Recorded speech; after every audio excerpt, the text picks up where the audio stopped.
Lane's made it very clear by pointing out the data that carbohydrates aren't going to disrupt your ability to burn fat, right? It's about keeping calories in check. Yeah, it's calories in, calories out. Yeah. Lane is very specific about that, and I think he's absolutely right.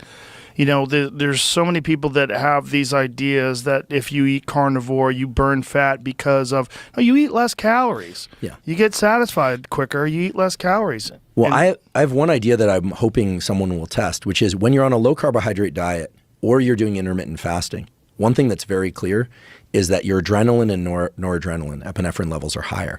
And one of the things that you see is that people are more alert, and when they're more alert, they move more. And that brings us back to NEAT, this non-exercise induced thermogenesis. As you said, you eat a big bowl of pasta and it tends to make you feel kind of sedentary. Oh, yeah. Whereas when you just eat meat, you can go, go, go. Yeah. I ran into Jordan Peterson not that long ago. And he's really big. He does 3 steaks a day. And not just for his age, he looks very fit.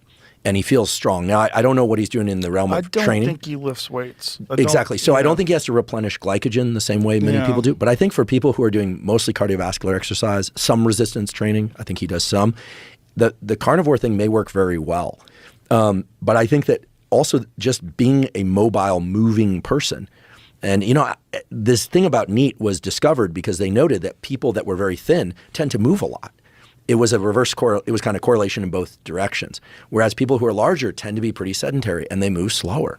I think one of the best examples online, at least, of someone who's on a pure carnivore diet who's very active is Sean Baker. Oh, yeah. Yeah, and Sean Baker's just, he regularly posts his workouts. He's 56 years old. He's doing heavy deadlifts, and he holds world records for rowing.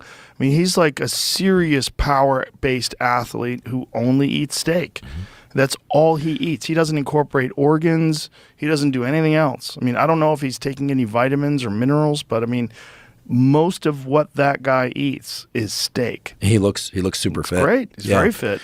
I know a number of police officers and firefighters are doing that now because a lot of their job, especially police officers, is sedentary, and then it's go, go, go. Mm-hmm. And they seem to like that. There's a study on intermittent fasting that was done by Sachin Panda's lab out of the Salk on firefighters because their schedules are crazy.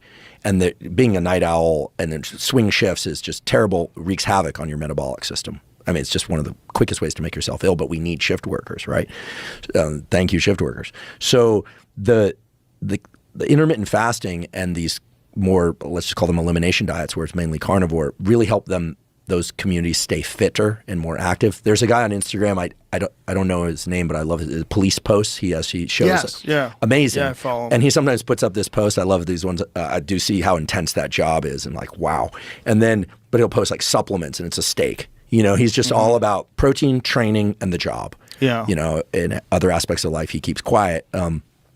For good reason, of course, but it's clear that for people that need to be active or who are sitting a ton, that the carnivore diet might be a great thing. And now I'm not talking about the carnivore fruit, meat, honey thing. Again, apologies, Paul. I'm not saying that's bad, but these are people who are mainly just doing meat, and they just feel like their appetite is more regular. And cops, you kind of see it's a binary distribution. They're either really fit or they're really unfit. Yeah.